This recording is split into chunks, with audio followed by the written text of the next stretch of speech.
राधे राधे मेरे प्यारे भाइयों बहनों माताओं व बंधुओं, आज मैं आपको सुना रही हूँ पूर्णिमा के दिन सुनी जाने वाली कथा।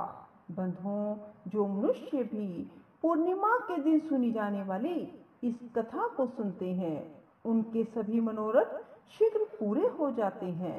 बंधुओं, पूर्ण विश्वास सच्ची निष्ठा को मन में बनाए रखिए। बंधुओं, यदि आपने हमारे YouTube चैनल अब तक सब्सक्राइब नहीं किया तो जरूर करें और बेल आइकन दबाना ना भूलें ताकि आपको हमारी आने वाली सभी वीडियोस की जानकारी सबसे पहले हो सके। बंधुओं, कथा को पूरी सुनने के बाद कमेंट बॉक्स में जय शिव शंकर भोलेनाथ जरूर लिखें। बोलो शिव शंकर भोलेनाथ की जय हो। किसी नगर में चंद्रहास नाम का एक राजा था। उसकी पत्नी का नाम कृतिका था और वही नगर में एक ब्राह्मण और ब्राह्मणी रहते थे। उनके यहाँ धन धान्य की कोई कमी नहीं थी, पर उनके कोई संतान नहीं थी। इस वजह से वे बहुत दुखी थे। एक समय एक तपस्वी उस नगरी में आया। वह तपस्वी उस ब्राह्मण के घर को छोड़कर सभी घरों से लेकर भोजन करता, पर वह रूपवती से भिक्षा नहीं लेता था। एक दिन जब तपस्वी ने किसी अन्य घर से भिक्षा ली और गंगा के किनारे जाकर प्रेम पूर्वक खाने लगा, तब धनेश्वर ने तपस्वी के सभी कार्यों को करते देखा और अपनी भिक्षा के अनादर को देखकर धनेश्वर तपस्वी से जाकर बोले, आप सभी घरों की भिक्षा लेते हैं, पर मेरे घर से भिक्षा क्यों नहीं लेते? तब तपस्वी ने कहा, जो निसंतान हो उसके घर की भिक्षा बड़ी पापदायिनी मानी जाती है। पतितों का अन्न खाने से मनुष्य आप भी पतित हो जाता है। क्योंकि तुम निसंतान हो, इसलिए मैं तुम्हारे घर की भिक्षा नहीं ले सकता।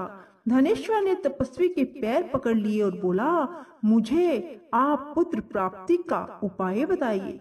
मेरे इस दुख को खत्म करें। आप मेरे दुख को खत्म करने में समर्थ हैं। तब उसके द्वारा प्रार्थना करने पर तपस्वी कहने लगा, तुम चंडी की आराधना करो। और आकर उसने ब्राह्मणी को सारी बात बताई और खुद चंडी की तपस्या करने के लिए वन में चला गया।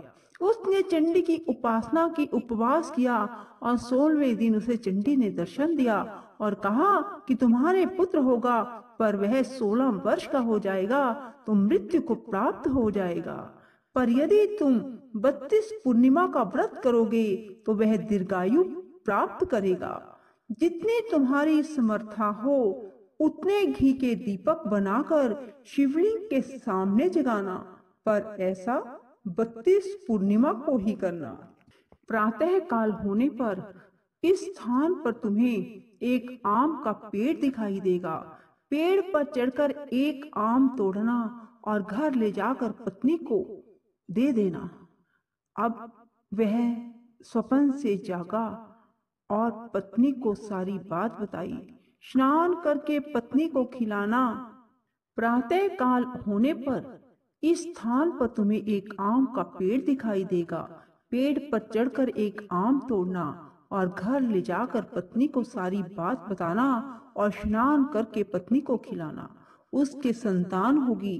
जब वह सवेरे उठा उसने वहां एक आम के पेड़ को देखा और आम लगा देखा, पर वह आम तोड़ ना पाया क्योंकि आम बहुत ऊंचे लगा था। और गणेश जी से प्रार्थना करने लगा कि हे गणेश जी, मेरा कार्य सिद्ध करें और मैं अपना मनोरथ पूर्ण कर सकूं। गणेश जी की कृपा से धनेश्वर पेड़ पर चढ़ गया और उस फल को देखा। उसे महसूस हुआ कि ये तो वही वरदान वाला फल है, और उसने तोड़ा और पेड़ से नीचे उतर आया और फिर घर जाकर उसने अपनी पत्नी को दिया।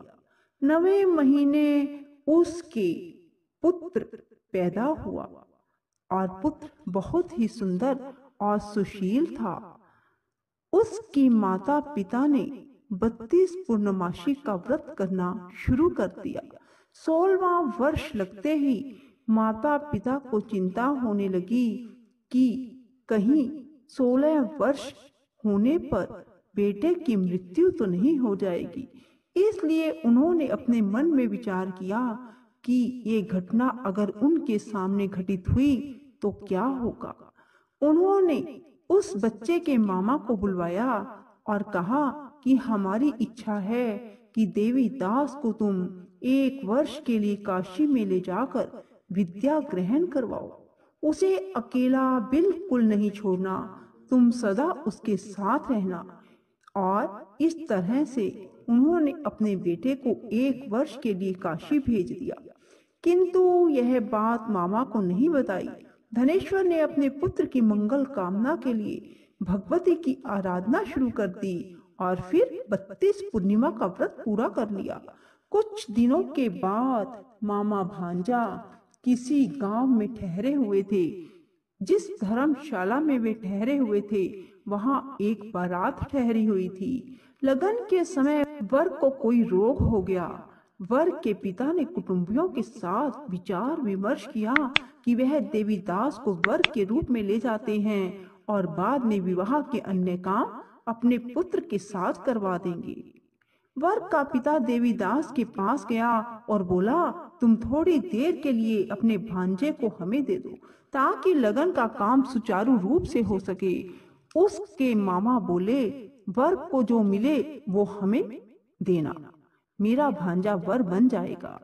और वे मान गए और देवीदास को वर बनने के लिए भेज दिया। विवाह कार्य विधि पूर्वक संपन्न हो गया। पत्नी के साथ भोजन ना किया और पत्नी ने देखा कि उसकी पति की आंखों में आंसू है। वह बोली, आप उदास क्यों हैं?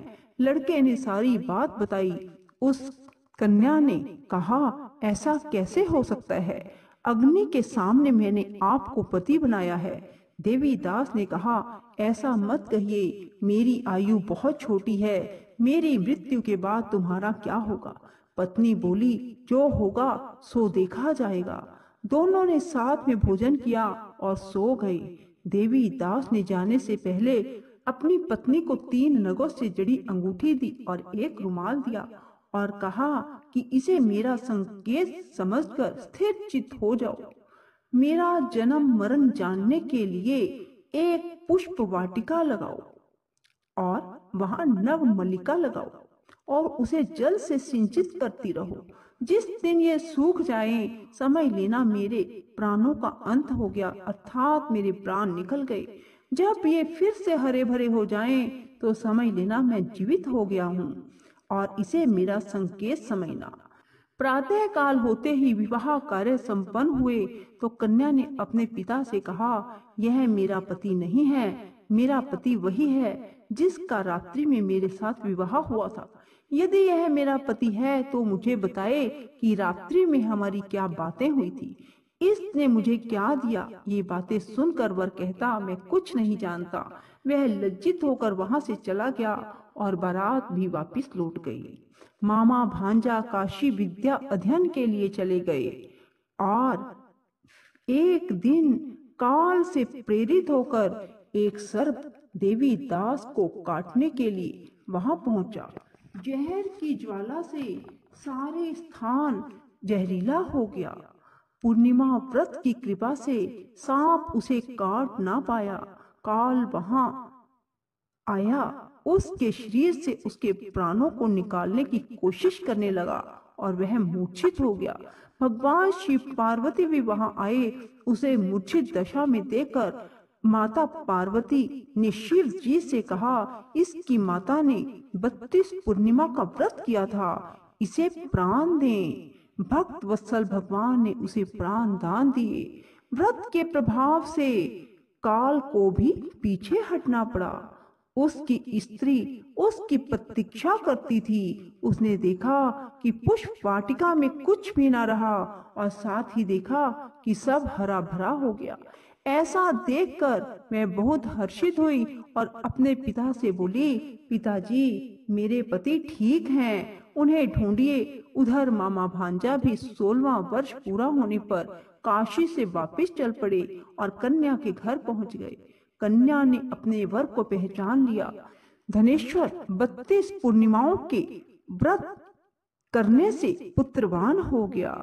और जो भी स्त्री इस व्रत को करती हैं वे कभी विधवा नहीं होती, सौभाग्यवती रहती है। यह व्रत पुत्र पौत्रों को देने वाला और सभी मनोकामनाओं को पूर्ण करने वाला है। भगवान शिव की कृपा से 32 व्रत करने वालों की हर इच्छा पूरी हो जाती है। बोलो शिव शंकर भोलेनाथ की जय। राधे राधे, जय श्री कृष्णा। बंधुओं, यदि आपको हमारी वीडियो पसंद आए तो इसे लाइक करें और शेयर भी जरूर करें। धन्यवाद।